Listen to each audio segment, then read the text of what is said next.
ರಜೆ ಎಂಬ ಶಬ್ದದ ಇಂಗ್ಲಿಷ್ ಅರ್ಥಗಳು. ರಜೆಗೆ ಏನಂತಾರೆ? ಹಾಲಿಡೇ ಅಂದರೆ ಏನು? ಲೀವ್ ಅಂದರೆ ಏನು? ವೇಕೇಷನ್ ಅಂದರೆ ಏನು? ಫ್ರೆಂಚ್ ಲೀವ್ ಅಂದರೆ ಏನು ಅಂತ ಕಲಿಯೋಣ ಬನ್ನಿ.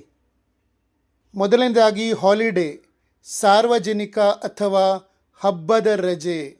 ಸರ್ಕಾರ ಅಥವಾ ಸಂಸ್ಥೆಗಳು ಎಲ್ಲರಿಗೂ ಅಧಿಕೃತವಾಗಿ ನೀಡುವ ರಜಾ ದಿನಗಳಿಗೆ ಹಾಲಿಡೇ ಎನ್ನಲಾಗುತ್ತದೆ.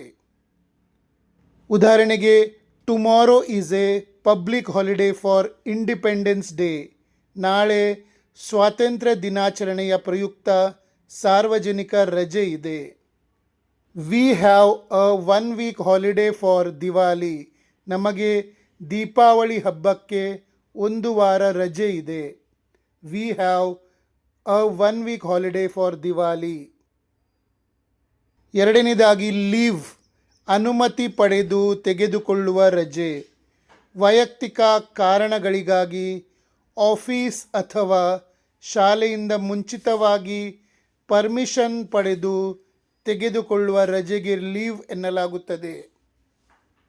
ಉದಾಹರಣೆಗೆ, I am taking 2 days leave for my sisters wedding.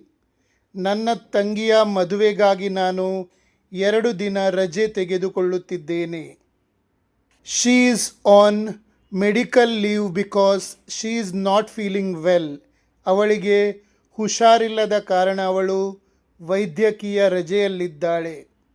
ಮೂರನೇದಾಗಿ ವೆಕೇಷನ್, ದೀರ್ಘಾವಧಿಯ ರಜೆ, ಪ್ರವಾಸದ ರಜೆ. ಶಾಲೆ ಕಾಲೇಜುಗಳಿಗೆ ಕೊಡುವ ದೀರ್ಘಾವಧಿಯ ರಜೆ. ಉದಾಹರಣೆಗೆ, ಬೇಸಿಗೆ ರಜೆ ಅಥವಾ ಪ್ರವಾಸಕ್ಕೆ ಹೋಗಲು ಬಳಸುವ ರಜೆಯ ದಿನಗಳನ್ನು ವೆಕೇಷನ್ ಎನ್ನಲಾಗುತ್ತದೆ. ಉದಾಹರಣೆಗೆ, children are enjoying their summer vacation. ಮಕ್ಕಳು ತಮ್ಮ ಬೇಸಿಗೆಯ ರಜೆಯನ್ನು ಆನಂದಿಸುತ್ತಿದ್ದಾರೆ. We are planning for a vacation to Goa next month.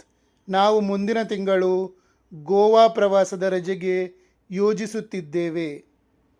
ನಾಲ್ಕನೇದಾಗಿ ಫ್ರೆಂಚ್ ಲೀವ್, ಹೇಳದೆ ಕೇಳದೆ ಪಡೆಯುವ ರಜೆ. ಯಾವುದೇ ಮುನ್ಸೂಚನೆ ನೀಡದೆ, ಅನುಮತಿ ಪಡೆಯದೆ ಅಥವಾ ಯಾರಿಗೂ ಹೇಳದೆ ಕೆಲಸಕ್ಕೆ ಅಥವಾ ಶಾಲೆಗೆ ಗೈರು ಹಾಜರಾಗುವುದು. Rahul took a French leave today because he didn't inform his manager. Rahul ತನ್ನ ಮ್ಯಾನೇಜರಿಗೆ ಮಾಹಿತಿ ನೀಡದ ಕಾರಣ ಇಂದು ಹೇಳದೆ ಕೇಳದೆ ರಜೆ ಹಾಕಿದ್ದಾನೆ. He got board at the party and took a French leave. ಅವನಿಗೆ ಪಾರ್ಟಿಯಲ್ಲಿ ಬೇಸರವೆನಿಸಿ ಯಾರಿಗೂ ಹೇಳದೆಯೇ ಅಲ್ಲಿಂದ ಹೊರಟು ಹೋದನು. ನಿಮಗೆ ನನ್ನ ಟೀಚಿಂಗ್ ಮತ್ತು ರಿಸರ್ಚ್ ಇಷ್ಟವಾದಲ್ಲಿ ನನ್ನ ಫಾಲೋ ಮಾಡಿ ಮತ್ತು ಶೇರ್ ಮಾಡಿ.